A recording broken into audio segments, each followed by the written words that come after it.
So in the hardware, you're going to have 10 of these shorter bolts with washers, and then you're going to have 4 longer ones. And you can see I'm assembling some of the benches here. 6 of the shorter ones go in the back pad, 4 go in the seat pad, and then the 4 longer ones go in the base there, 2 in the back and then 2 in the front. We also include this basic tool that's useful for tightening the bolts there on the base. I definitely would recommend your basic adjustable wrench. Makes the job a lot easier and faster and less likely to scratch the paint, because this kind of has some sharp edges on it. You got to be really careful when you're tightening that down, you don't scratch it. And then the Allen tool is really useful for the seat and back pads.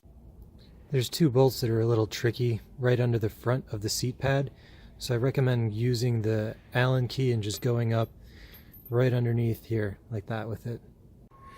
One thing to be careful of is the back pad and seat pad come in these boxes like this, and they are right up against the edge, so you really do not want to use a razor to cut this open. Definitely use scissors, otherwise you have a really good chance of cutting open your pad there. All told, the job is about 15-20 minutes if you're slow and careful, and then the bench is 100% ready to use. The bench should feel solid and stable in all positions.